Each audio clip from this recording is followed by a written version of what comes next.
but we're just going to call you Dutchie like everyone else does. Join us on the podcast. Normally, people are requesting extremely famous, extremely high-profile people, right? Yeah, that's like me, right? And then for like 1 week, the request line was for this random Dutch dude that bought a bike in San Diego, rode it to the Baja 1000. When was the first time you ever remember seeing Baja? Oh, that was 2019.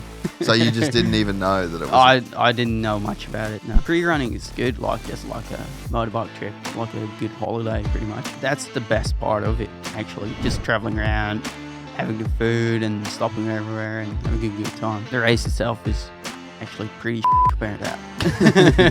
Yeah. It is important to me that supplements I take are of the highest quality, and that's why for years now I've been drinking AG1. Unlike many supplement brands, AG1 conducts relentless testing to set the standard for purity and potency. Quality for AG1 isn't just a buzzword, it's a commitment backed by expert-led scientific research, high-quality ingredients, industry-leading manufacturing, and rigorous testing. I know I can trust what's in every scoop of AG1 because it's tested for 950 contaminants and banned substances, while the industry standard typically only tests for 10. I love that every scoop of AG1 includes probiotics, prebiotics, and digestive enzymes for gut support, rhodiola, and B vitamins for energy support. So if you want to replace your multivitamin and more, start with AG1. Try AG1 and get a free 1-year supply of vitamin D3K2 and 5 free AG1 travel packs at drinkag1.com/gypsytales. Check it out. I met a gypsy. All right, Wouter Van Dijk. Yeah, Wouter Jan. Yeah. Wouter Jan Van Dijk. Van Dijk Yeah. is joining us, but we're just going to call you Dutchie like everyone else does. Yeah. Join us on the podcast. One of the most requested guests Oh, yeah. I think I ever had in a short period of time.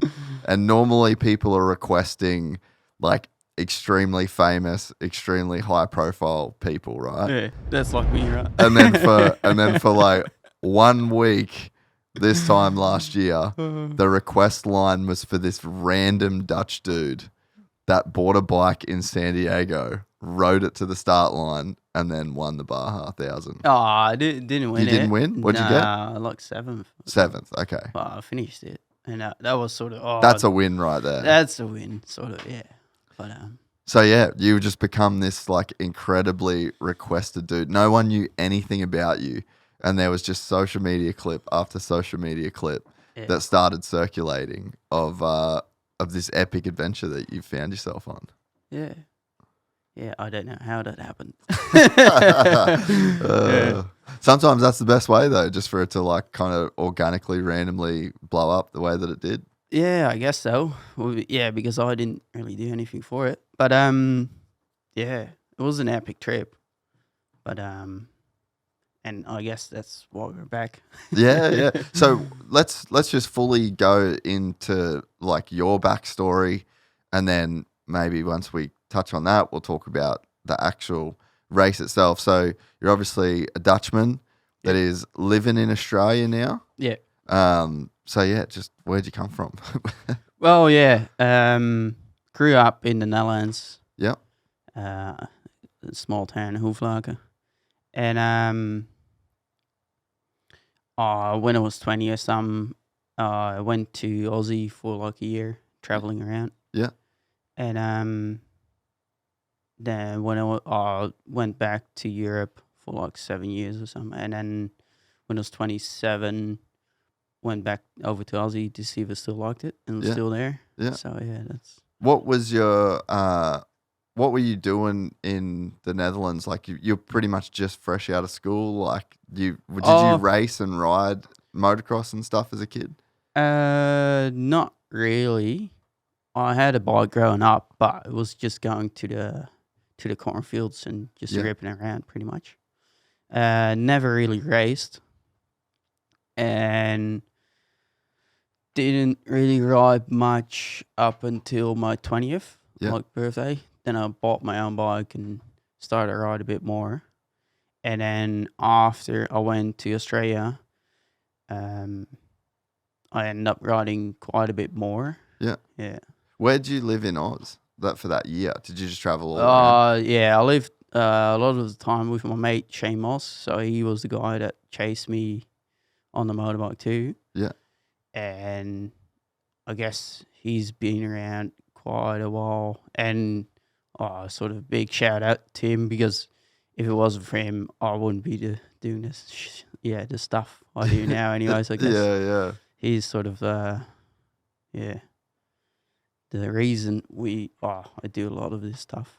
And so where were you living? Where does he live in Australia? He lives around Sydney area. Okay, cool. Yeah. And so he used to live with him for like a couple of months, and then travelled around Aussie, East Coast, and a few places. What was the appeal of Australia compared to the Netherlands? Oh, just like the space, I guess. Space and nature, and just being able to ride your bike pretty much everywhere. Yeah. Because the Netherlands is so small, you can't do that. They got quite a few motocross tracks, but it's all different. just sand and very like repetitive. Australia's just so open, eh? Yeah. Even living here, like I've been here. Well, I've spent a lot of my adult life in the US, but we did like a year of just working flat out, like just doing the podcast so much, going all the Supercross races, like just work. And then Tyler Berriman, right before X Games, he has this place that he trains at. It's kind of down like Chocolate Mountain. Like, you know where that is? Like it's kind of down where you guys all prep for the Baja. And I went out there and I stood up on top. They've got like this big kind of lookout thing. It was just this big open space. And I was like, fuck, I miss this. Like I need this shit, you know, because Australia, it just feels like, you know, we're from the Gold Coast. So it's like, you know, all grew up in Cairns as well. So it's like 10, 20 minutes out of, you know, the beach, and you're just kind of in the bush, you know. Yeah. So, just a completely different lifestyle at home. And you get so used to that when you're there. Mm-hmm. Yeah. Oh, it's so good. Yeah. So you moved over there, or you did the year traveling, went back. What'd you do for the 7 years in between? I studied mechanical engineering. It's like a lower degree though, but so done that, and then worked in a company for like 3-4 years in that field. Yeah, designing machinery, and traveled doing some races, not much, like hard enduro. Yeah, okay. Yeah. So you're just a nutcase that likes to suffer. Oh, I guess that's what hard enduro is. Yeah. You just got to be a fucking animal that is just completely down with struggling for hours. Yeah, I guess so. You try not to struggle, but it always ends up being a struggle. Yeah. Dude, I get asked all the time by like the off-road people that listen to this, like, you got to come do a hard enduro. I'm like, do I look fucking hard, bro? Do I look hard? Probably do with the eye today, but that's not normally. So you wanted to move back to Australia though the entire time that you're in the Netherlands, or like when did that idea? Yeah, it was definitely in my mind. Yeah. I didn't know if it was Aussie or not, but I didn't really want to stay in the Netherlands, I think. Yeah. But also the weather too. Yeah. Brutal winters. It gets around 0. Like, it's not freezing cold, but it does cop a bit of rain, and it's definitely not as warm as Sunshine Coast, that's for sure. So is that where you ended up when you moved back? Traveled around quite a bit again. Yeah. Also, again, at my mate's playing Shane quite a while, and Wollongong. Yep. Wollongong's beautiful. Dude. Yeah, it is. That's such a hidden gem in Australia. Yeah. And lived in Victoria, like Great Ocean Road for a while for work. Did you stay in like Lorne or something? Or? Yeah, Lorne. Yeah. And I'd just done all kinds of stuff. Yeah. Work-wise too. And the last job I'd done, I used to do quite a bit from home, but now I moved up to, because he's the north end of Brisbane, that's where he's got his company. Yeah. And I used to live with him for a while. And so now I got a girlfriend and she lives up in Sunshine. So Yeah. Okay. Cool. sort of moving in with her. Yeah. That's why I thought you were up somewhere around Brizzy. Yeah. Because when I started sort of like trying to do some research as to like who you were, where you stayed, and they were like, yeah, he's staying in Brizzy and he lives here, and like there were just all these random people that were trying to commenting. and then because I think like I can't remember how many Instagram followers you had when that first sort of week. Yeah, of Baja, I think it was went like up 400 or something. Nah, 40, I think. 40? Yeah. 50,000.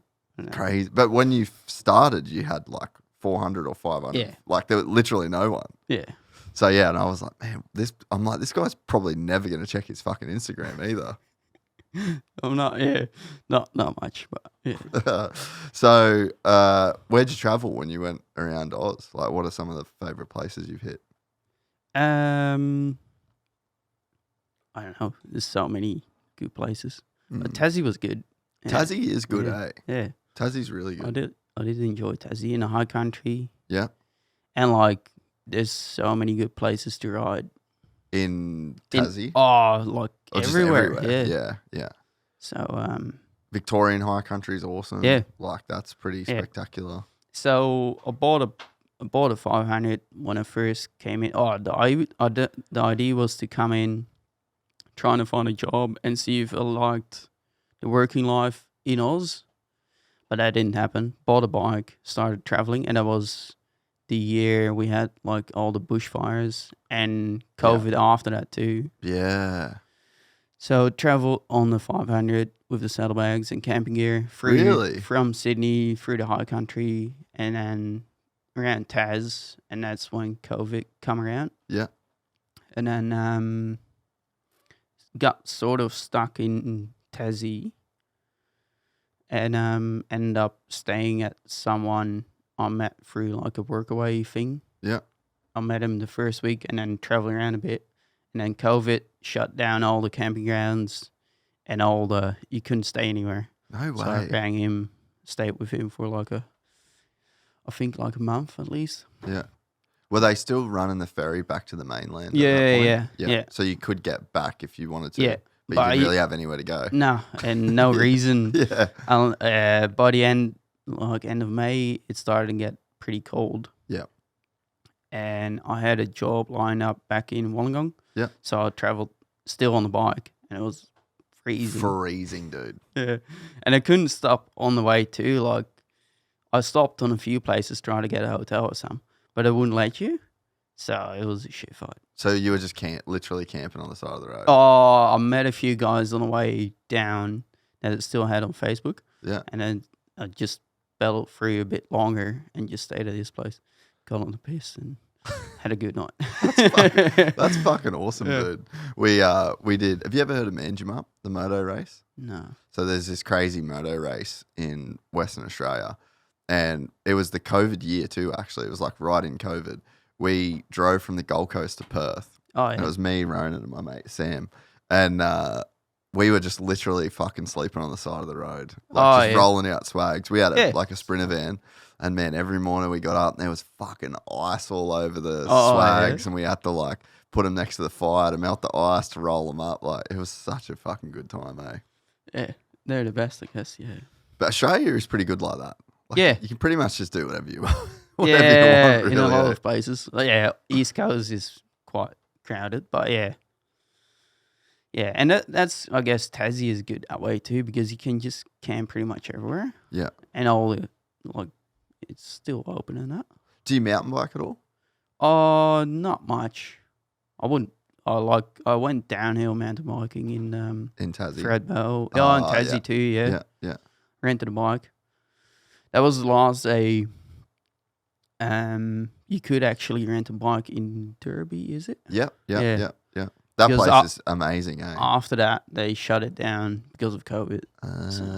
Fuck, you just got super unlucky to be there for that time. But I mean, maybe lucky in some ways too, because it was quiet. Yeah, because after that they bunted off all the national parks and that, so you couldn't go in. But on the bike, you just flick them up. Isn't it crazy? Yeah. That they would bunt up a national what are you going to catch being outside in maybe the cleanest, freshest air on planet Earth? So in that way, I had the whole park pretty much for myself. So And no ranges or anything like that? no, well, I never seen one. So Yeah. And so you get back up to Wollongong, get a job for a bit, and still doing engineering work? that was a bit of engineering. It was a 4x4 motorhome builder, Oh, yeah. and I was doing a bit of design work there. Yeah. And what, like CAD stuff? Yeah, Yeah. I don't know, they had a shit program, but yeah, just designing parts that like little steps and Yeah. random stuff. Just like random shit that they'd put on the campers. Yeah. Prototype or whatever. Yeah. Yeah. And then, so you go from there, do you make it all the way up to Queensland? Like, is that kind of where you sort of settled now? Yeah, I had a bunch of different stuff and quit a job, traveled for a bit, and then had another job for a while, and that went you're on just- for because I was on a working holiday thing too, so you're not really allowed to work more than 6 months for the one guy. And I've been stuffing around with visas up until like 2 months ago. Yeah. So, It's the fucking worst, eh? I guess I didn't make it easy on myself, but Yeah. So were you racing bikes, or like, are you much of a race dude, or? Not heaps, no. I did join some races, and I helped the Aussie grassroots out the first year I think I was there. Yeah. Just going to the races and just doing whatever. But I never really entered too many races. Yeah. And normally I'm pretty shit anyways. That's but awesome. I'll just join for fun anyways. Yeah. And then, so the Baja, how does that come about? How does that enter your mind? Was it like always a bucket list thing, or? Not per se. But it's my mate Shane Moss. He sort of started it because he done it in 2019, and I helped him out, and I pre-ran with him that year. Yeah, okay. And so that sort of started. It looked pretty cool, and then we had plans of coming back, and I don't know, just ended up me being the one that done it that year because we had a look trying to do it in a team. Yeah. But because it was the peninsula, it's quite hard to do it on bikes. Like, you'd be racing the two of yous if you want to do it in a team anyways. So, then we just swapped to going Ironman. And, I don't think he was that keen on doing it by himself anyways. Yeah. So he said, yeah. like, are you keen to do it? So That's so wild. So had you ever, like, when was the first time you ever remember seeing Baja? that was 2019. So you just didn't even know that it was. I didn't know much about it, no. Fuck, that's so random. And so what did you think when you were doing the pre-running the first time? Pre-running is good. Like, it's just like a motorbike trip, like a good holiday pretty much. Yeah. Because we got in quite early that year, I think, too. And that's the best part of it, actually. Just traveling around, having the food and stopping everywhere and having a good time. The race itself is actually pretty shit compared to that. Yeah. But it's still cool. Like, it's a good reason to do it, and just the whole vibe around it too. Like, you meet all those people around the pre-running. Yeah. And that's cool. Yeah. But I guess the whole trip together is just what makes it good. Yeah, because, I mean, just from hearing, like, the way that you come to Australia and shit, like, sounds like you're actually pretty good at meeting people and, I guess so. Yeah. you know, like, becoming, like, friendly with people to where they'll, like, let you stay or whatever. And that's, like, a good skill to have, I'm sure. Yeah. I guess it helps if you're on your own. But yeah. And so what was your impressions of Mexico? Pretty good. Yeah. Like, pretty chilled, and you can do whatever you want pretty much. So yeah. Did you have any, like, preconceived ideas of what Mexico would be like? Not really. Like, nah. Yeah, you never know until you're there, really. So Yeah. everyone sort of warns you for things, but yeah. Once you're there, it's just completely different. Yeah, I guess so, yeah. I've literally still never been. Yeah. Oh, Been here since like on and off since 2010. Never been to Mexico. yeah.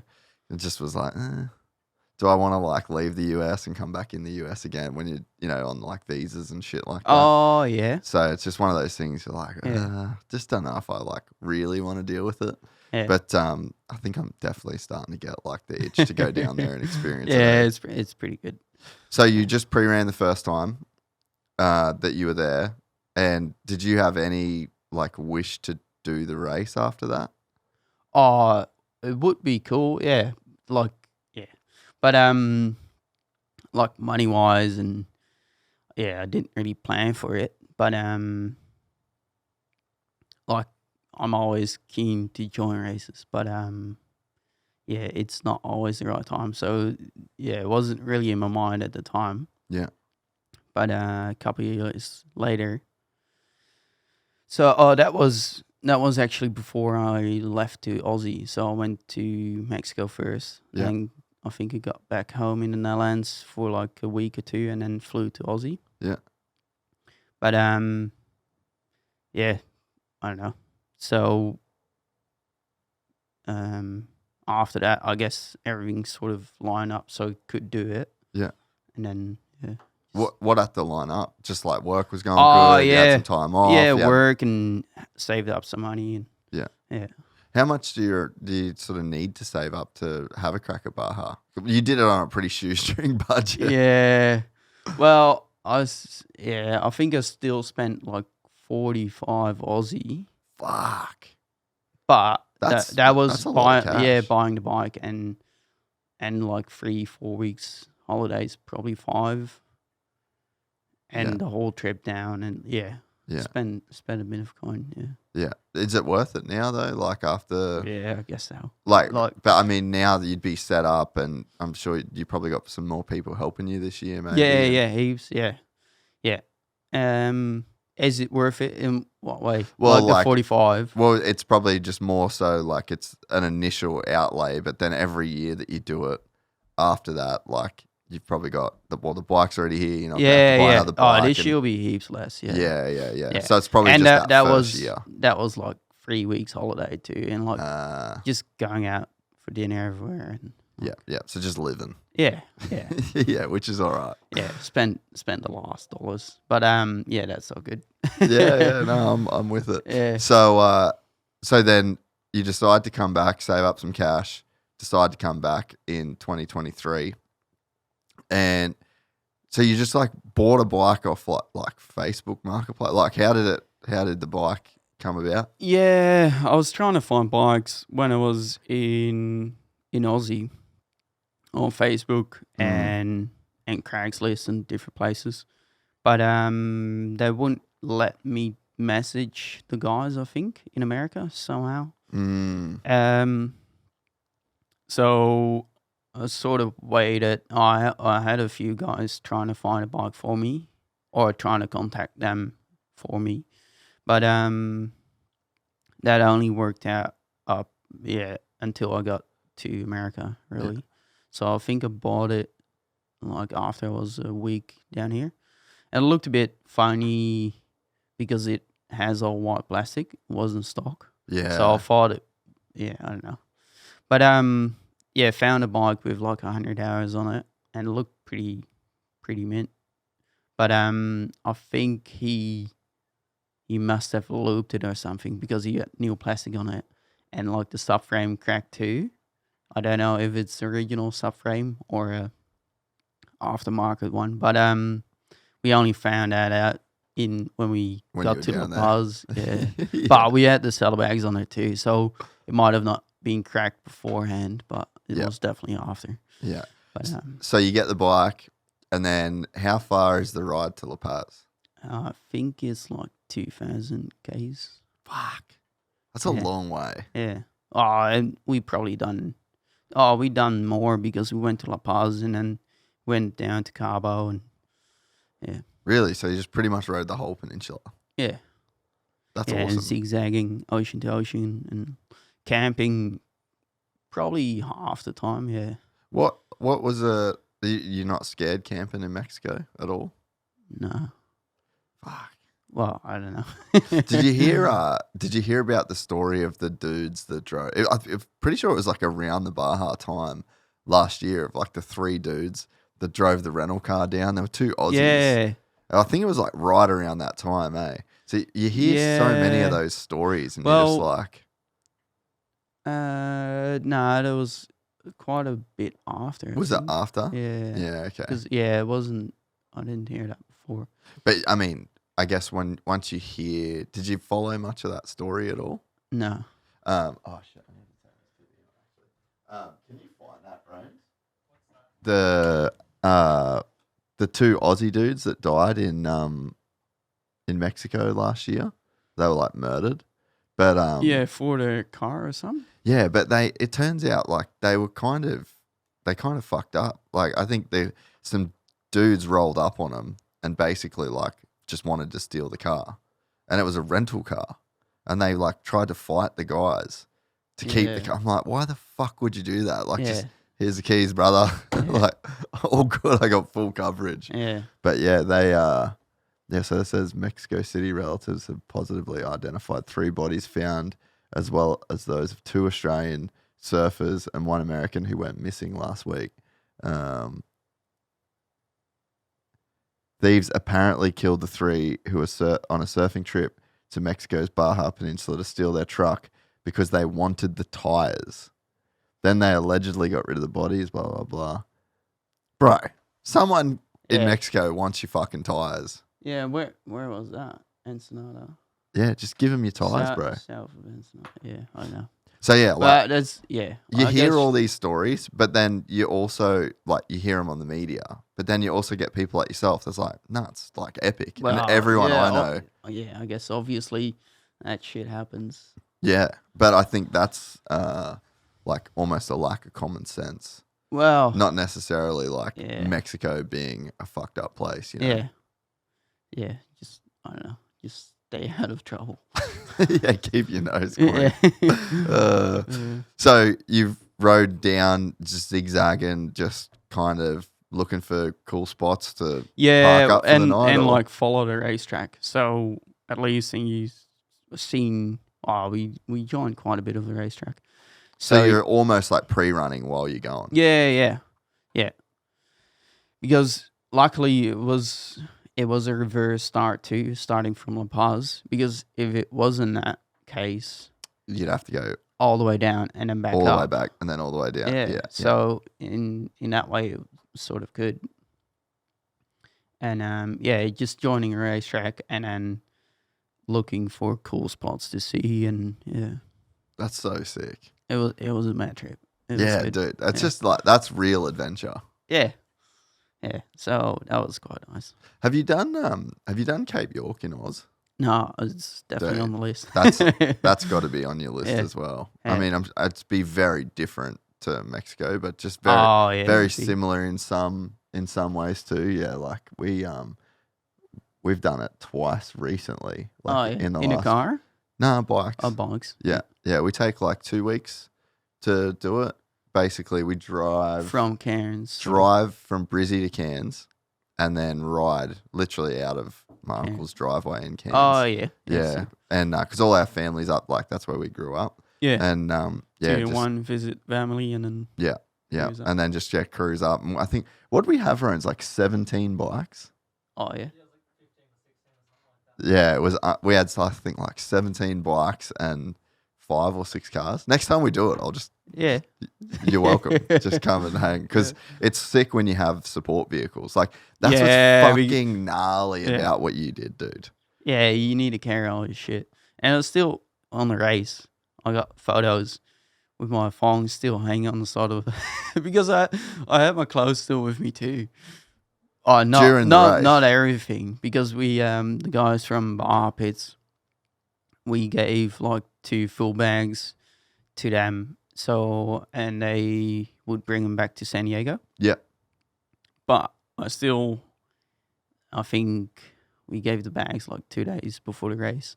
So I still had my clothes that I used and and my shoes and flip-flops. But yeah.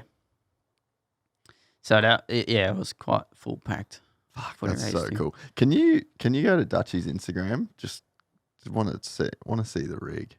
What was the reaction of people like it? Because it just sort of seemed like people instantly were like, "This guy's fucking crazy," and it sort of felt like we really were. As soon as you got to the start line in La Paz, it kind of started going a little bit wild on social media. Like people were taking photos of like your tires and shit. Yeah. Where does it start? Like, because you were posting a bit of stuff, weren't you? Yeah. Yeah, that was on the trip down. So this is on the ride down. Yeah. And I guess it started when I went to Contingency because I had still a ball tire. Yeah, that's the first photo I saw. Yeah. And it kicked off a bit then, I think. And so people were just coming up to you and like just asking you what you were doing and like, Nah, not that much. It carried more on Facebook, I think. really? It took off on Facebook. But because of it looked like I was like heaps unprepared. But my tires were somewhere. But they weren't in my hands. And then the sat phone. I needed a sat phone and a dry brake, but yeah. I guess the dry brake was the least of the worries. What's the dry brake? It's like a quick fuel setup. Yeah. And then I guess less spilling. So this is like, I think this is the photo that everyone saw, right? So. Oh yeah. That would be it. I think this is kind of the one that that's got it started. That tire still, and it wasn't new, I don't think. But that made it like 2,300 Ks. So it was pretty good. Still heaps of meat on that bone. And my mate, he used the same tire. He got maybe he swapped to mine. I don't know. But I've seen his bike in the container, and his is like proper bot because he rode his bike all the way back up too. On the same tire. On the same. I don't know if we swapped tires that he used mine or something. I don't know. I don't think so. So he might have used the same tire going up and down. That's so There's like loose. nothing on that. That's so funny. But he jumped on the road most of the time. But yeah, okay, which eats it up. yeah. So you get to the start line. You're doing the whole like they call it contingency, like where but that's like scrutineering essentially. Yeah. I was scrutineering, and I was a bit late for that too because I think we got in La Paz maybe.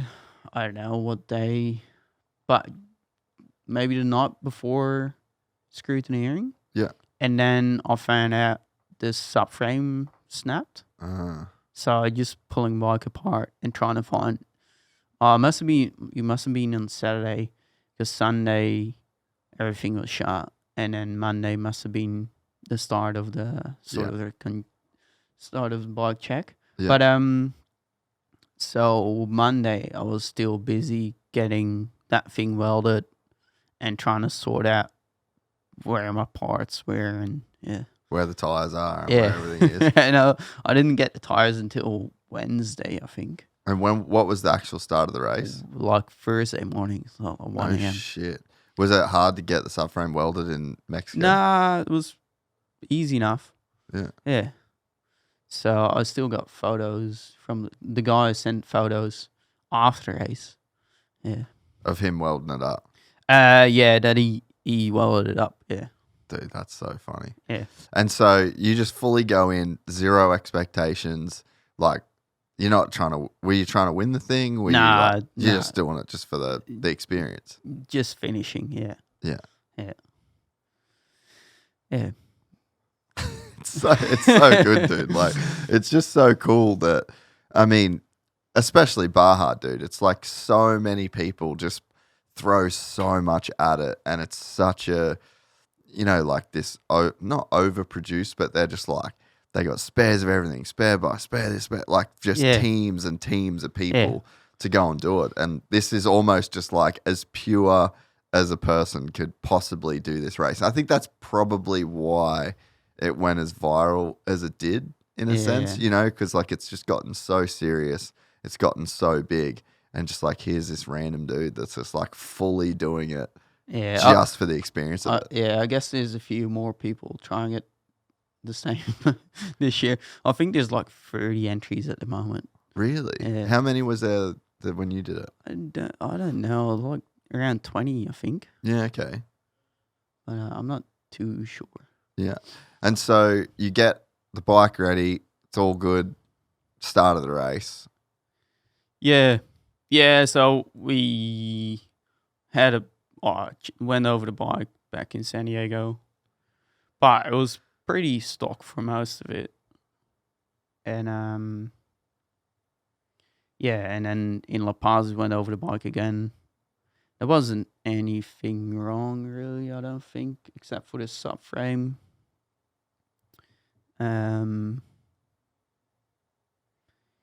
Can't really think of anything else. And then the Stella bracket, we made a bracket up for my mate back in 2019. Yeah. And I tried to use that again, but I had my GPS in a different spot. And so I could only use one of the two brackets. Mm. So I think like 3/4 of the way or something, the Stella snapped off, so I had to cable tie the thing back on. But there wasn't any problems with the bike at the moment in La Paz. Yeah. And then so the race starts, and I guess what's the experience of like doing the race for the first time?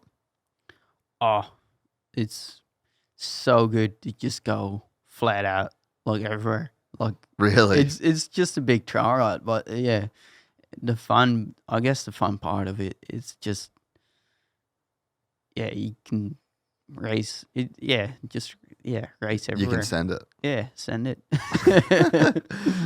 And that's the fun part of it, I guess. Yeah. And so how did the race go? Was it smooth enough for you? In terms of like no dramas, no problems.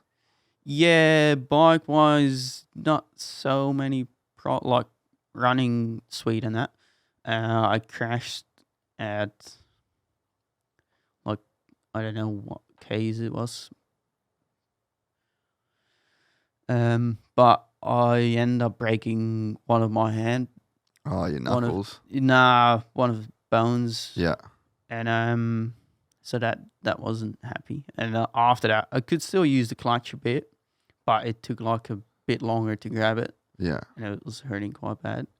Fuck, that's gnarly. How many Ks in you reckon you were? I think like maybe 700 or something. Yeah. 600. Yeah.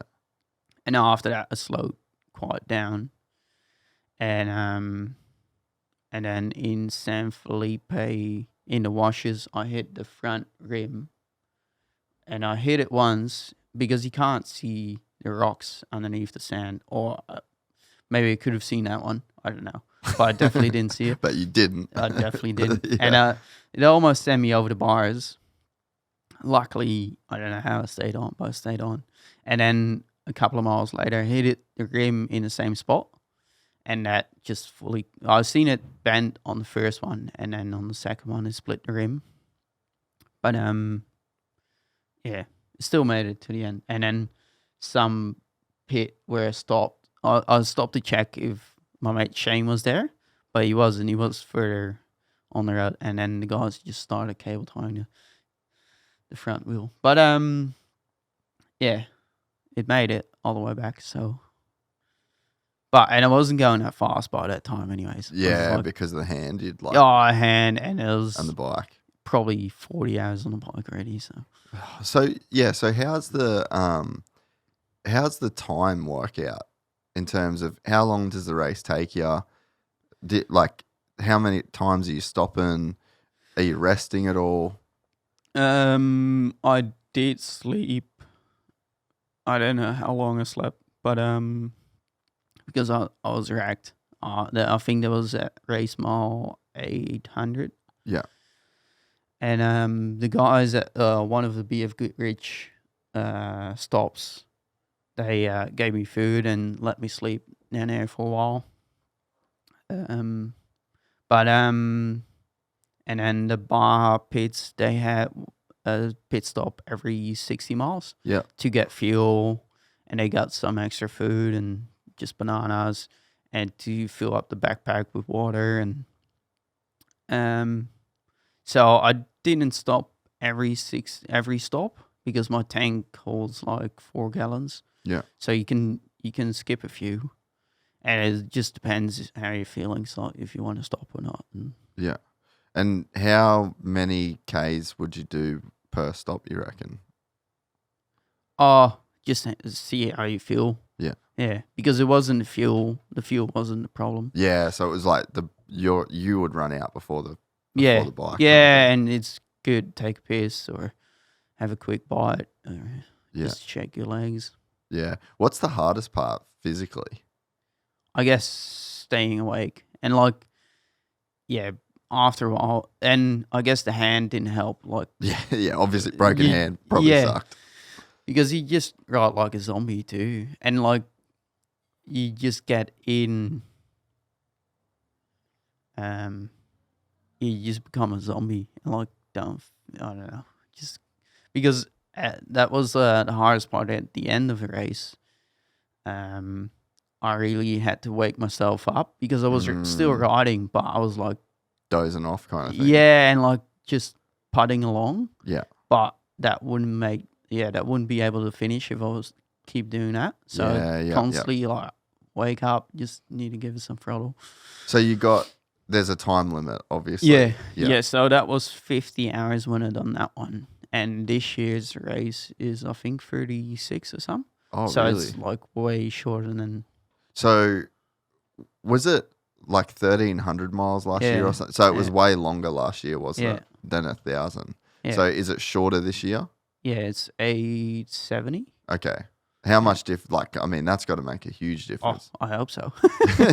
Yeah. Because, those last few 100 miles would just be incredibly difficult. Yeah. Oh, yeah. And I was so tired. And it started to rain.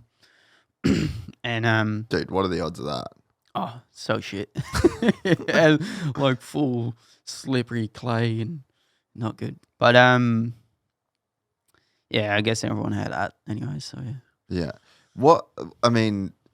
You had to have met some pretty awesome people along the way. Oh, yeah, you can't really have a cup of tea. Yeah, along the ways anyways. But yeah, there's so many people cheering for you, yeah. Dude, just that in itself has got to be such a cool experience to sort of just go there as a complete nobody, essentially. Yeah. And then almost have the entire peninsula cheering you on.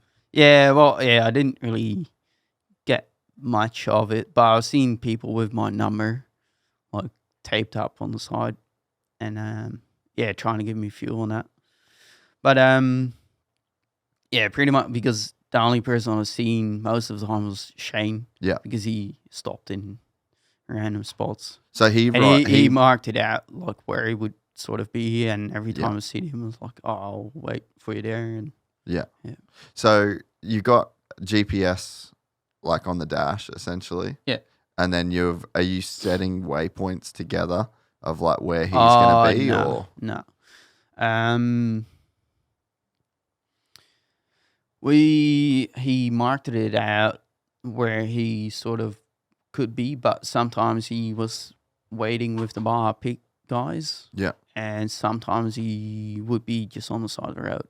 And I wasn't going that fast anyway, so I could see him pretty easy. But at night time, every cactus, you can, it becomes, it looks like it's people everywhere. Yeah, yeah. And there's none. And by the end, I thought it was Shane was everywhere, but he wasn't there. So how long would you think you're awake for in total? Probably, I guess I slept an hour, maybe longer. So probably 47, 46. But Shane never slept. during a race either. So yeah. Wow. But I think he got to La Paz before me. But he just went straight to bed. See ya. No way. Fair enough. That's wild, eh? Yeah. You got to be a savage to do that shit. Oh, a bit stupid. Yeah. Yeah. Well, I wasn't really thinking about it too much before the whole trip. But then on the way down, I was like, oh, this is going to be a very long trip up. Yeah. Yeah. Ignorance is bliss, bud, in some cases. Yeah. It's probably good that you just didn't really think about it too I much. just don't think about it. Those stresses. Like, just do it, see what happens, eh? Yeah. And so, what was the feeling like when you crossed the finish line?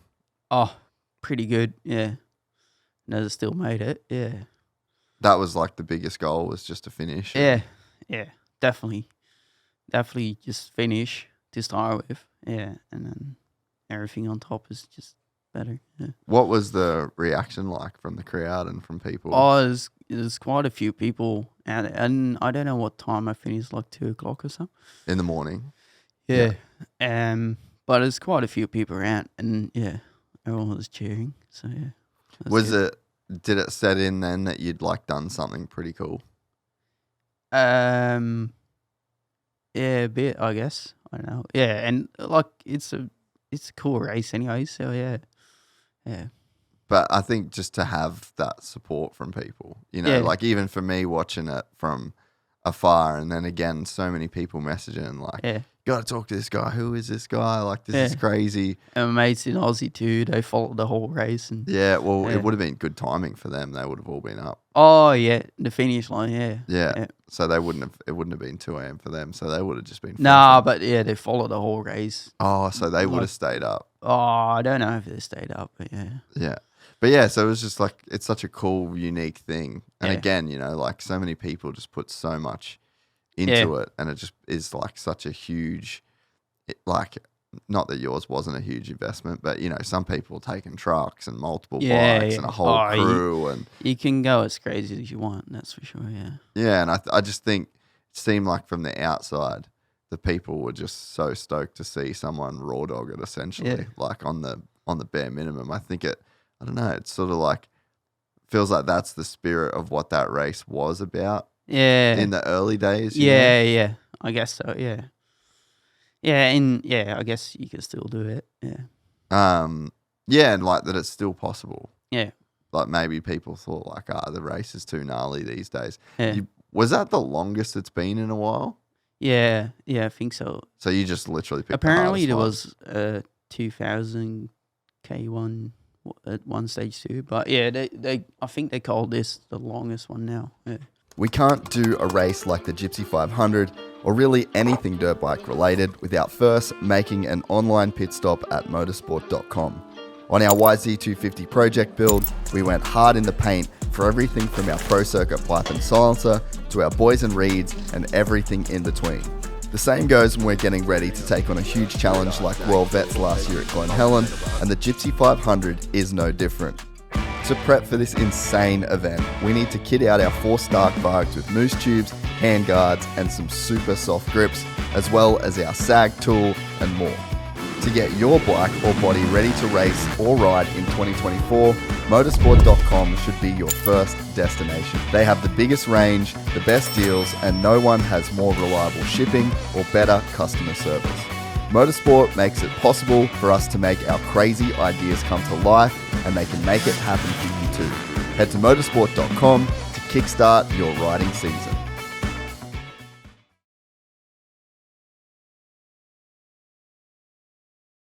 Yeah.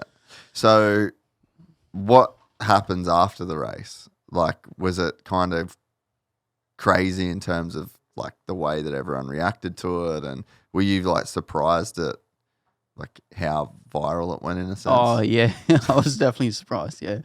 Yeah. And I don't know. It just took a bit of time in Ensenada. Yeah. And just had a good time after that. Just drinking beers and kicking back. Yeah. Eating tacos. Yeah.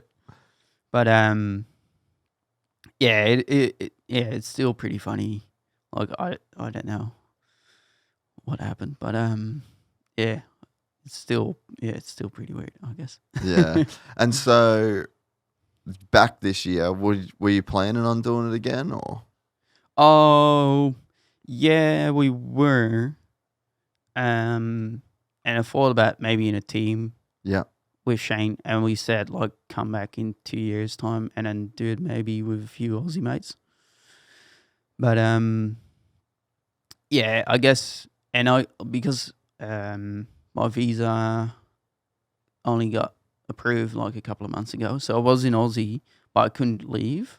Yep. So I did have some other races planned, like Romaniacs, and but I didn't go there, and now that the visa got approved, I can travel again too. Yeah. So I was pretty keen to get out, and it was not definitely on the list, but definitely looking at it. But it sort of came up that the visa got approved, and so it's only the last 2 months too. So I wasn't really set on it because I didn't know what that was going to do. Yeah, so for people that don't know, when you apply for certain visas, they don't actually let you leave the country until the visa is approved or denied. Yeah, not all the time though, yeah. Some do, some don't. Yeah. So that would have been like the reason why you were just unsure whether or not you could even leave the country. Yeah. And then what's the difference this year from last year now to do it again? It's a lot shorter. But in terms of the support? Well, there's a lot of people behind it now. Yeah. So that helps. It's quite, you need to chase quite a few people too, because the last time I just went and bought my own stuff, I guess. And I guess that's quite easy in that way. But it helps a lot that people will get behind you and help you out. But and I don't know, the whole trip down is not as big because I guess I'll only do pre-running for like a week. But I guess still do the same, like just cruise along the track to see the terrain, some bits, and then just have a good time before the race. Yeah. So who has actually come on board to support? So there's a few. Oh, my boss. Oh, yeah. So he's paying quite a bit, and he's getting the entry fee. And Taco Moto is helping out. And then there is a few guys that just helped out with cash. Sick. There's a guy, Door and Trim. I don't know where he's based. I think Las Vegas. Yeah, okay. Door and Trim, and is that the name of the company? Yeah. Door and Trim. Yeah. Look that up, Rose. Yeah. Good, give him a bit of love on the old potty. Door and Trim. Yeah. Las Vegas. There's a few guys coming in. I wonder if that's him. Classic Door and Trim. Yeah, that's him. Yeah. That's him there. Righto. Classic Door and Trim Las Vegas. Yeah. If you're needing doors and trim in Vegas, hit him up. Oh, that's cool. So he's and the guys from the Chocolate Ranch, obviously. Those guys as well. Yeah. I'm staying there. Oh, and that's where so the you bike definitely is. know where it is. Yeah. Oh, that's awesome. So and that's where the bike is at, and I use their shop to go over the bike. Yeah, they're legends, eh? They're such good supporters of like motors, mountain bikes, everything. Yeah, shout out to riding. Mountain. Yeah. Oh, yeah. And who else? I don't know. There's a few. And AMS Oil. They gave me oil. Nice. And I guess I'll be pitting with Mag 7 this year. Yeah. So they got away with the entry fee for that too. So that helps quite a bit. There's like a couple of grand coming in. Yeah. Yeah, because obviously like just a massive commitment financially to come over. Yeah. At least the bike is already here, so use the same bike. Yeah. Chuck a new piston in that, and should be rad. Bit of a top end air filter. Yeah. Did you change your air filter at all? On the race? Yeah. Yeah. You did? I think twice maybe, Pussy. and like put the covers on. They were pretty sweet. Like if you pull, and then you just pull the cover off. Yeah, pull the Yeah. cover out, and it's pretty sweet. And every time you hit the silt bats, just check your air filter, because if it goes through, you're in trouble. Do you have any like different expectations this time, or just same deal, just cruise and? Yeah, I guess the same. Yeah, like it's a long race, so you can't really. You never know what's gonna happen. Yeah. So, just do your best and see what happens. Pretty much. Yeah. Yeah. No, it's sick that you actually got some support with people too. You know, that people like obviously resonated with your story, and people really enjoy obviously like the way that you go about it. I mean, there's not many people that can just be so relaxed about something so gnarly as well. Yeah. Like, I mean, people probably just like the style that you actually come at this whole thing with. Yeah, I don't know. Yeah. Just do what you do, yeah. But it's like you can't overthink it too much, I guess, too. Yeah. Where's your approach come from, you reckon? Like, have you always just been just like the most fucking mellow dude on earth? Yeah, I guess so. Yeah, I guess that's just what life made me, I guess. Yeah. But I don't know. Most Dutch dudes are just fucking savage. Like, they just, like, you think of like the Dutch guys I know is like Jeffrey Hurlings. Oh yeah. Fucking Kai de Wolf. Max Verstappen. Yeah, you know, they got a fire lit up in them. They're just like so fucking gnarly, and you can see why. Like another Dutch, Martin Garrix. He's fucking gnarly. Yeah, is he? Yeah. I never met him, but I never met any of the other guys, anyways. But yeah, he's just gnarly, just fucking full send. Like he just lives the gnarliest. He's the nicest guy. All the boys are just like they're fucking legends, but just gnarly, like just super driven, super fucking like want to get after it, you know. And you can see.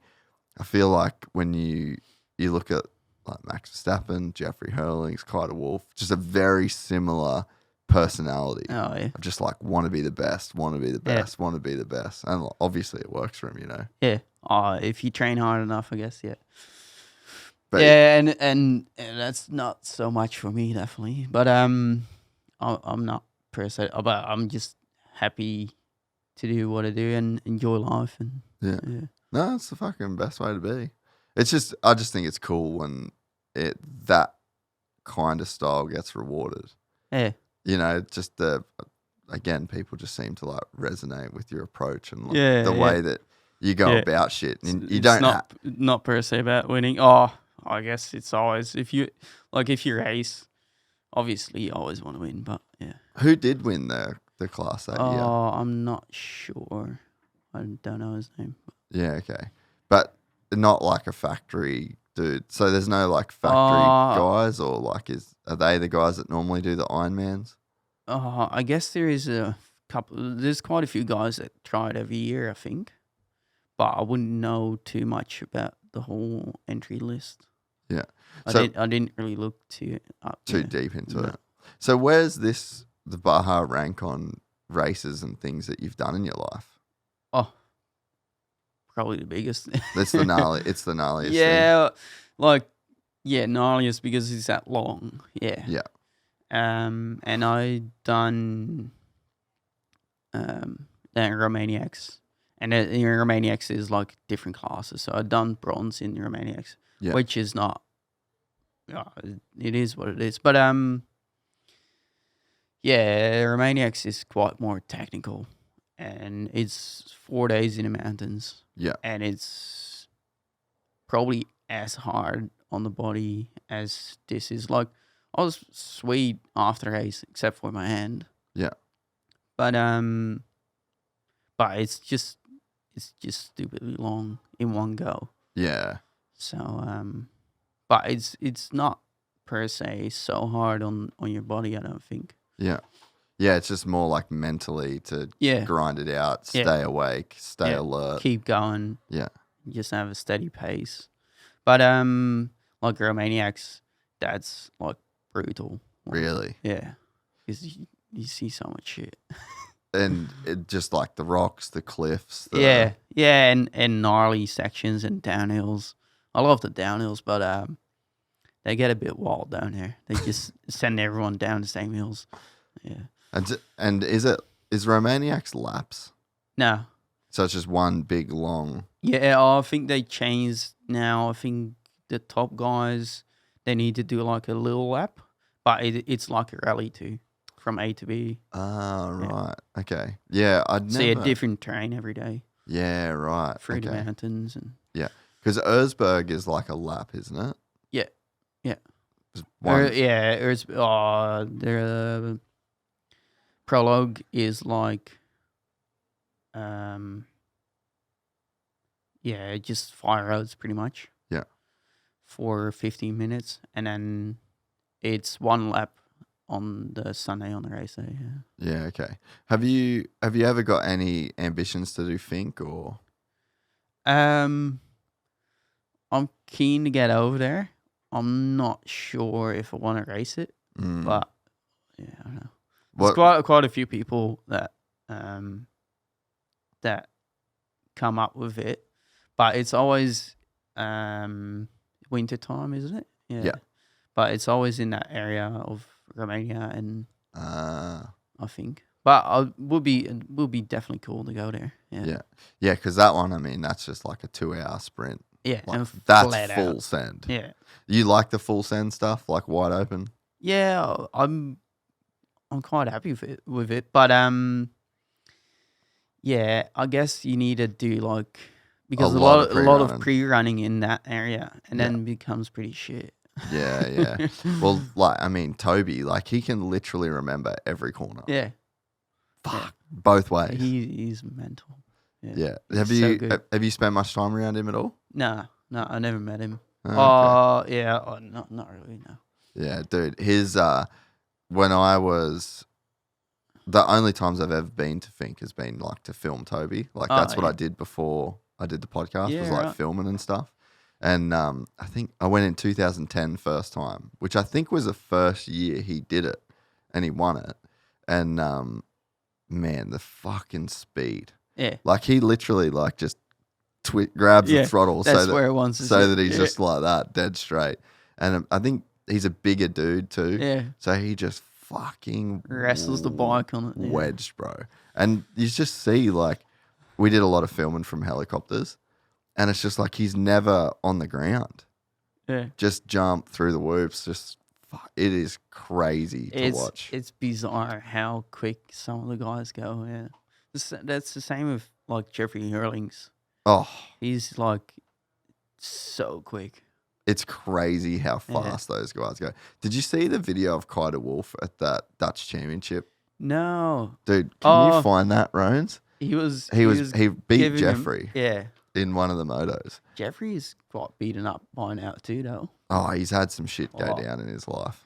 Yeah. Well, it'd be cool to see Jetson and that go for it too.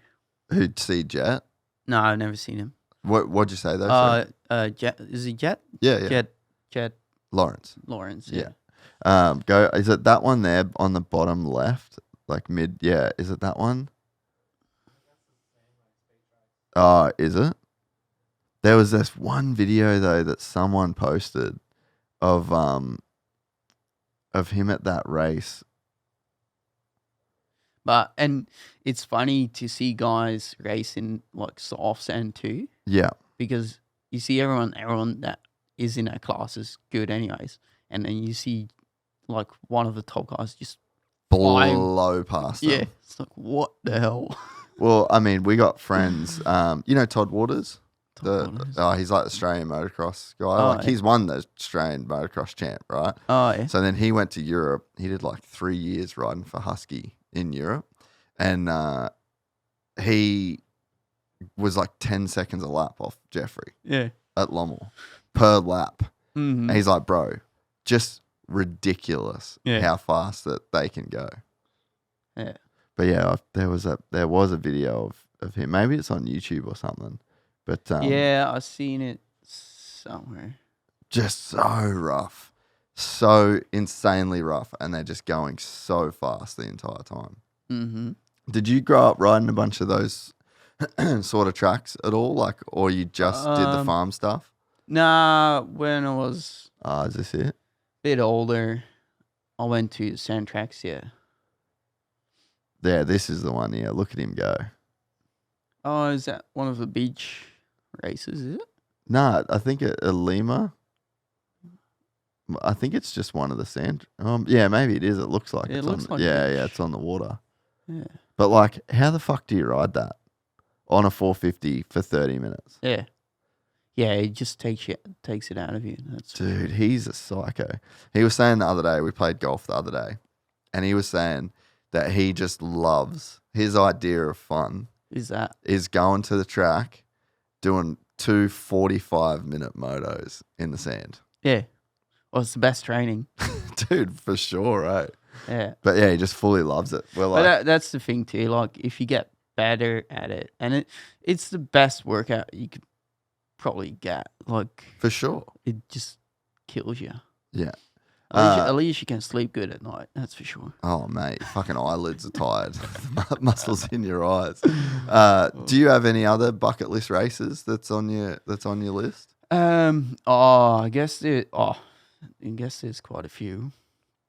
Like, quite a few of the hard enduros, like Sea to Sky, and Where's that? that's in Turkey, Okay. and like Roof of Africa, and I don't know. There's quite a few, but I don't know if they ever happen. But and well, Dakar is I don't know. I don't know if it's actually on the list. Yeah. But yeah, like that one growing up, you always seen Dakar on telly. And Yeah. that was always good to watch. Yeah. But I don't know.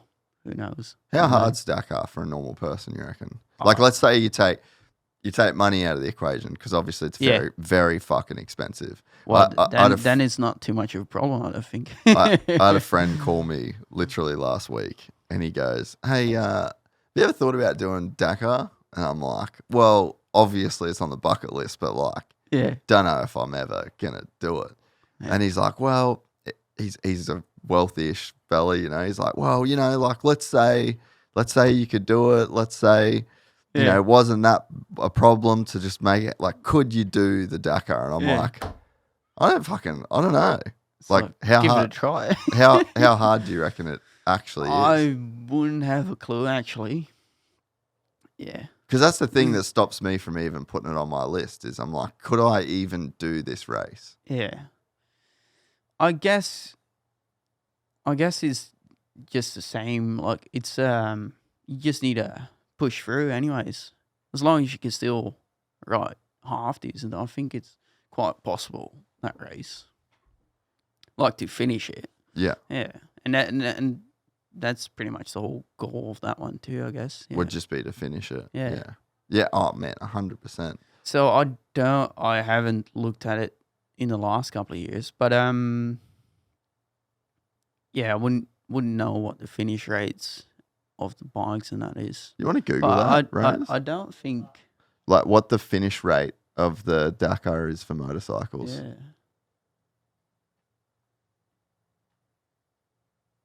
Be interesting to know. Because every time you look at it too, you see the top guys. But 50%. Oh yeah. So the finish rate of the Dakar Rally varies year by year, but is generally around 50%. I guess that's what they want to keep it at too. Really? Well, I don't know. It's not good if you don't have. Like at least one in every two dudes finishing. Yeah. So go up a little bit.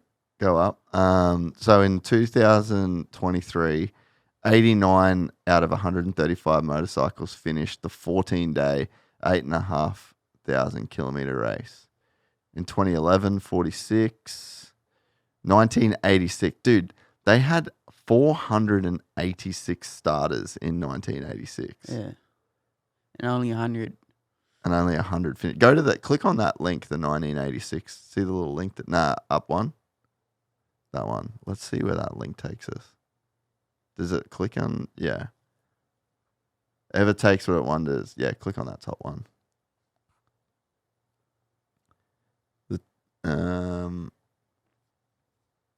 Fitness is key. Blah blah blah. All right, let's just stop here. We'll read this. I believe what percentage of those who try actually finish the Dakar? I believe the finish rate is somewhere around 50%. I believe the organisers want to keep the event difficult, like you just said. If they have too many people finishing, it must not be hard enough. Yeah. They will ratchet up the difficulty until they get the DNF rate that they're looking for. And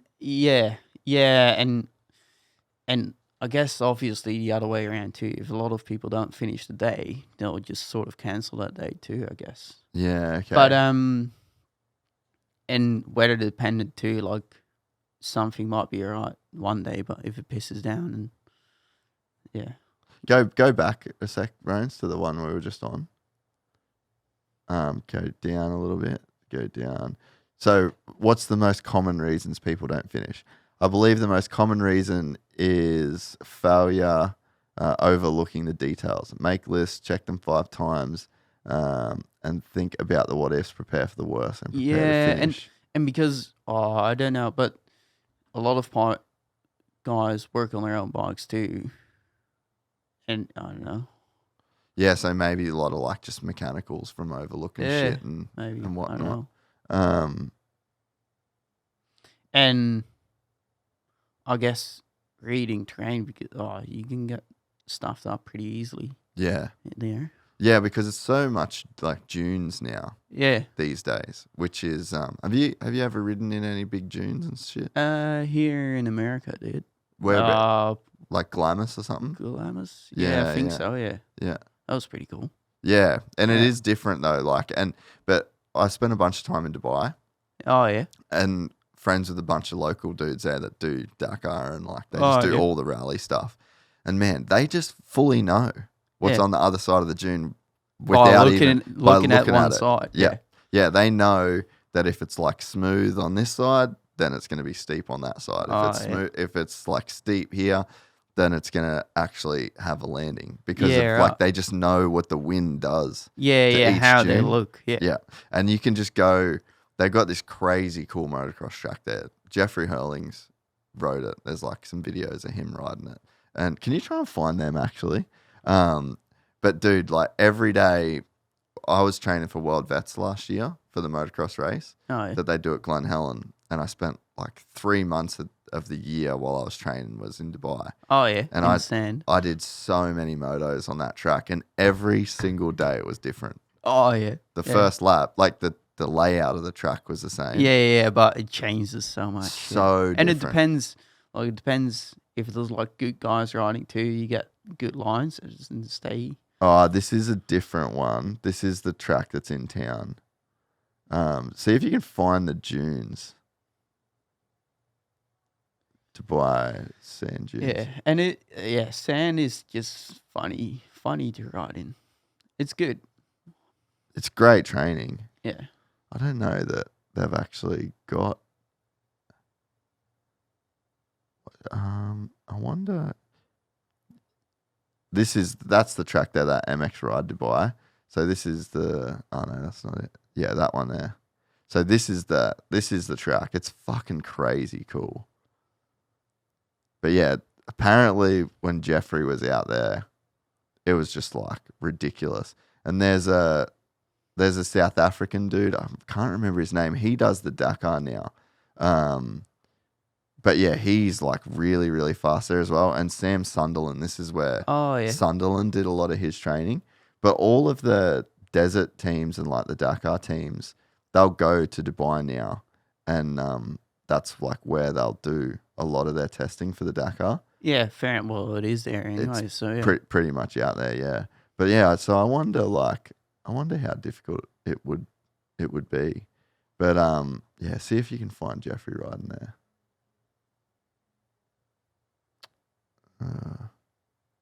Man, it'd be so sick to actually see him out there. But anyway, but yeah, that DMX, that's like a proper motocross track. That's like 20 minutes out of the city. Yeah. You know, like you can actually see the skyline and shit there.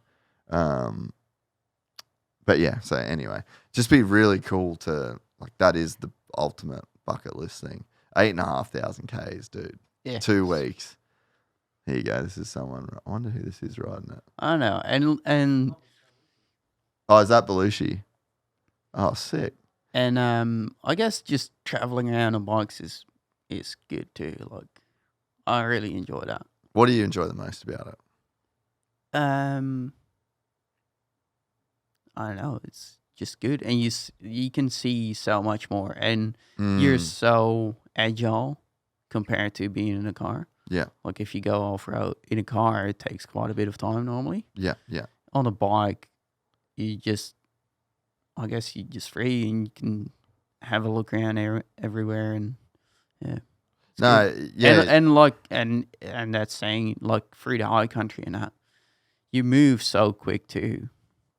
So yeah, it's easy to go everywhere. So, yeah. What's your like essentials when you're camping out of saddlebags? Water and a tent, pretty much. So yeah, you take a little tent. Yeah. You have like any like camping, any like cooking gear or anything like that? Yeah, I have some. Most of the stuff is not like you just need to warm up, like noodles and some tuna cans, and yeah, I don't really do any cooking normally. Just heating stuff up and yeah, just some snacks. Yeah. Yeah. How long can you normally go out for, you reckon? Like 2 days. Like depends on fuel and depends on food. But normally, my bike I think could do like 400 Ks. Yeah. But then you just make loops, either set up camp and do like a little loop around there, or just make a big loop, camp in the middle, and then drop in the next morning. Yeah. Get fuel again. Yeah. But yeah, you're quite limited on space. On just like range for fuel and then space. Yeah. Yeah, I haven't really done much bike camping and from the bike. High country is so good for that. Yeah. What's your favourite places? In the high country? Yeah. Oh, wouldn't have a clue. Just Just random. Yeah. Yeah, I haven't done much camping out of the bike. Like all the stuff that we've ever done is with like a vehicle. With the vehicle support, because then you're fucking sending it. Yeah. You're basically you're just basically just a motocross bike with some cliff bars. Yeah. But that I really want to do some more of that. And I've got a T7 coming. Oh yeah. Yeah, so I think that's going to be pretty sick for like some bike camp and stuff. Obviously, you can probably take a bit more weight, a lot of range with fuel, different style of riding, even though they're pretty agile as well. Yeah, but that's the same if you set up the 500 with the saddlebags. It's not that much different. No, obviously you just add weight on top of more weight, but and I guess it's a bit comfier on the roads and that too. So I guess you can do more distance. Yeah, I wonder what the fuel range is on those. Yeah, can you see what the fuel range is on a T7? Yeah, you would assume it's better, but yeah, you'd have to think so. On the 500, it was pretty good too. 4 liters. I'm just having a look here. Freeway, 172 miles. 172 mile range on the freeway. Is that a lot? Well, that comes up to around 400 anyways, isn't it? Oh, bloody the worst. I'm the worst when it comes to conversions. Yeah, so I mean, it's not like crazy more than, because I suppose it's a much bigger motor. Yeah. So not super different. But yeah, either way, I'm keen to try. Because, man, America just has some crazy good places, eh? Do you have any like bucket list places in the US to explore? I haven't really looked at many places. I haven't spent much time over here, but yeah, like Moab and things that come past that looks sick. Yeah. But I guess anywhere really. Yeah, you're right. You're right wherever. Yeah. But the terrain is so good around here too. Like it's nice and hilly. Like compared to Aussie is quite flat in It that is, way. Yeah. Yeah, and like the Victorian High Country is probably the most really like elevation that you get. Whereas here there's so much elevation. Yeah. We just actually went to Utah for Red Bull Rampage. Oh yeah. Which was awesome. Just like that event and experience. But riding, so they have like public lands. So they have all these zones where it's like, it's not national park, so it's not protected and it's not, like you can't not go there without a pass or whatever. And then it's not private property. So it's just public. You can literally just do whatever. Yeah, you can do whatever you want on it. Man, it was so much fun. Like I got a little electric 110. Oh yeah. Mate, we just rode in and out every single day on the roads that they've got. And like even just that was epic. Yeah. So I can't imagine how good it would be once you like really kind of like got out in the sticks, Yeah. Yeah, that'll be cool. But yeah, like just beautiful terrain. Looking at Rampage, that'll be. What did you do there? Film too, or? Yeah, we just did some filming, did some podcast stuff. Yeah. But it was mainly just experiencing. Yeah. That'll be Experiencing. so. Bro, sick too. did you see any of the highlights or anything from it? Not from this year, no. Dude, I watched recent years. I watched it. Yeah. Yeah, well, one of the boys, he did a what was it, like a 70-foot front flip off like one of the biggest drops, bro. Like it was fucking insane what he They're did. just, I don't know. It was just on a whole nother level. Yeah, look at that front flip, bro. Oh, if you stack that one. Oh yeah, you can't. Fuck. Like you need to make that. Ooh. Yeah, that was just huge. Yeah, we won't be able to show that one. Pink Bike's probably not gonna let us have the copyright on that. So when do you take off down? Probably next week. Yeah. So I got nominated for Off-Road Hall of Fame, something. Really? For it's somewhere on the off-road scene. Yeah. I think That's it pretty was sick. I think it was most inspiring or something. That's That's a big deal. Yeah, that is a big deal. So I'll go to Las Vegas. That's the 4th, I think. Okay. Do that and go there to the awards, and then after that, I'll come back to San Diego, and then head off. You're so like humble and unassuming about all of this. Yeah. Yeah. Yeah. It's cool. Yeah. It's like very, very, very refreshing Yeah. to see someone just be so relaxed about things, you know? Yeah. I can't really do much else.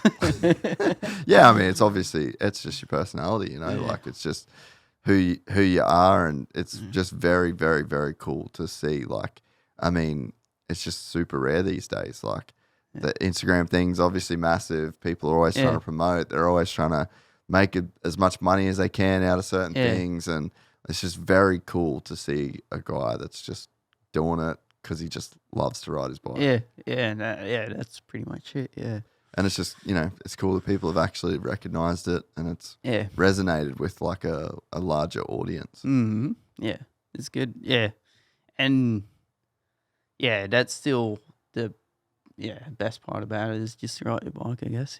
Yeah.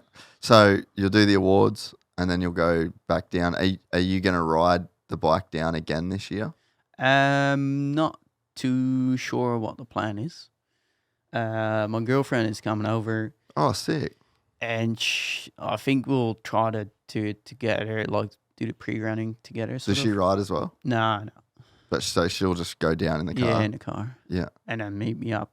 Well, I'm not sure how we're gonna do it, but we'll figure it out. Hey, you figured it out last time. Yeah. And I guess I don't need to see the whole track. I think like quite a bit is the same as last year. Yeah. And I don't know. If I see some of it, it's fine. Yeah. Anything different this year, do you think, from last year? in like the way that you're going to do it? What does the extra support kind of mean? Well, I don't know actually. So I might have a spare tire this time for the back, maybe. But and I have still fuel surface. I think I'm going with the Max 7 guys now, and they're spaced out like 110 miles. Yeah. But and I got some like energy bars and that, which I didn't really have on the trip last year because we were traveling down like 3 weeks, so we just ate everything. Oh yeah, I didn't bring it, but I guess food wise, just a bit relying more on myself, I guess. Yeah. And on the pit crew, hopefully, whatever they got, and yeah, I guess it's a shorter run now too, so yeah, that should make a pretty big difference. Like it's a fair bit shorter. Hopefully, yeah. Bro, I couldn't imagine being that fucking tired with a broken hand, and a split rim, and just to keep going. Yeah. Well, did you ever want to quit during the last time? I wasn't really thinking about it. No. So it didn't cross your mind. You're like, you know what? No. Fuck this. Yeah. It was a stupid thing, but and like the hand, it just hurt that much. Like every time you tap the bars, it's like, yeah, it's. But after a while, I was like trying to hold it, but then every time you sort of let go, and it gets you harder too. So you end up then just you squeeze gripping, it. Yeah. That makes sense. Trying to do things, but on the end of the race, it was just a massive balloon, pretty much. Oh, is there a photo of that? Did you post a photo of that? I remember seeing a photo of your hand just looking like a fucking balloon. But so that's you on the finish line there, eh? Whole Insta's just not one selfie to be seen either, which is fucking unreal. Yeah, I remember seeing a shot of your hand just being like fully blown up at the end of it. What'd you make? 1,500 for the last year. That's got to be all right. What was that? What did you? Oh no, that's not me. Oh, different. They tagged me in some of that, I guess. Ah, right. I wonder if they got a picture of your hand here.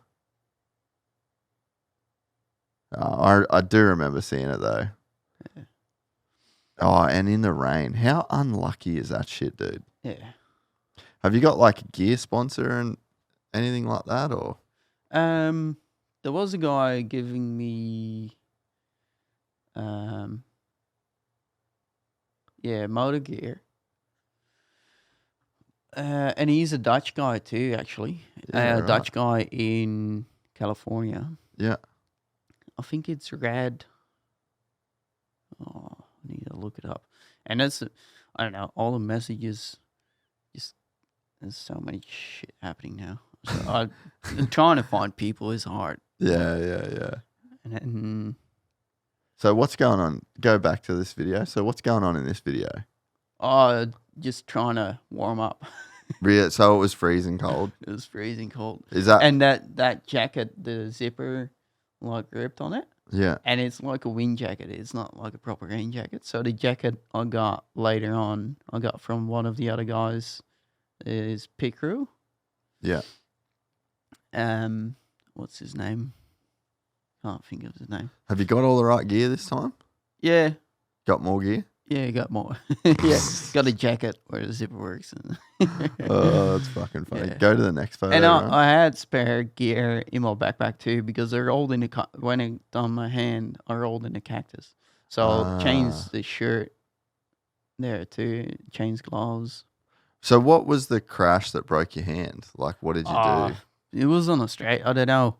I wasn't paying attention, and then must have hit a rock, and I don't know what happened. Yeah. So and then I ran into like the side of the road. And was a little berm and just rolled over pretty much. Yeah. But I think I snapped the handlebars on the way down. Oh, really? I think, I'm not sure. I think that's how I snapped it. But And so did you have to then change the bars and shit? You had spare bars? no, the bars was fine. Oh, Yeah. yep. Go back to that video, Rones. So this is the pace that you sort of able to do Yeah, after like a long ass time. Yeah, and through those whoops too. Fuck yeah, that's just endless, eh? Yeah, you can't really see it, and they're not like smooth either. Yeah. And yeah, so I don't know where this is, but 1070. Yeah, so I wasn't going fast. Yeah, dude, you're smoked by this point. I guess the first part of the first part of the race from La Paz was quite fast, anyways. Yeah. And quite a bit smoother. Yeah. But luckily it's not all like this. But Yeah, there's quite a lot of this, of the whoops, and there's no real way through it. You just have to go through it, eh? Yeah. And I mean, dude, after 1,070 miles of riding, like that is fucking absurd, bro. Yeah. In one crack. So where is this guy? Are you gonna try and like pace yourself differently this year instead of like going full send at the start? Yeah, maybe. I don't know. It's just fun though, right? Yeah, it's fun. Like you want to hook in, yeah. You might as well. And I'm never I wasn't really going on the limit because it's just like a fire out, so it doesn't take heaps of effort anyways. But you're just going smooth, and then, I don't know, I guess I'll just do the same, just ride as quick as you can sort of go. Yeah, for as long as you can go. Yeah, and just don't push it too much. But yeah. It's a hard one, I think. Yeah, because you'd be like pretty excited, obviously. Yeah. Like you'd just be kind of having fun. Yeah, hooking in. Yeah, and while you're still fresh too. Yeah. Radical Racing. Radical Racing. So he's giving me some moto gear, but some a lot of the stuff still needs to come in too. Yeah. So I haven't seen it yet, but yeah, there's a few things still need to come through, but I still need to get. I think Rep 9 is giving me rims. Oh, to yeah. sort out that crack front rim. Yeah. So that's. Is there anything else you're still chasing that you need to get, you reckon? I think I still need to get a dry brake, but I think the guys from Max 7 have that. Okay. I think. That's about it. I think. Anything else? We know a bunch of people. Like, if you do need anything, like. Yeah, not that I know at the moment. Because I still need to chuck the piston in my bike too. Hopefully. Have you got a piston? Yeah, hopefully that arrives today. Yeah. Because I ordered that when I was back in Aussie, but because of the like card. You said, the card thing? Yeah, the card didn't have the same address as the shipping address. Yeah. So they cancelled the order. But hopefully that's in tomorrow. Chuck that in, ride the bike for a bit here in America, and then it should be all good, hopefully. Helmet's sweet, all that shit. Yeah, got a new helmet now. So that's all good. Just ready to rip. Almost. Just fucking keen to hook in. Yeah. Yeah. So. You going to do anything different this year for it, do you think, compared to last year? Like just a little bit of extra experience and wisdom? Like you got any plans to change any of it, or it's just same kind of cruisy attitude? Yeah, I guess so, yeah. It's like just ride your bike, I guess. Nah, I love it, dude. But is there anyone else you want to thank before we wrap this thing up? Or? Oh, yeah, well, big shout out to Shamos. Yeah. Because if I didn't meet him, wouldn't have done the same stuff that I do now anyways. And the guys at Chocolate Ranch and Takamoto's and all the guys that sponsor me. Yeah.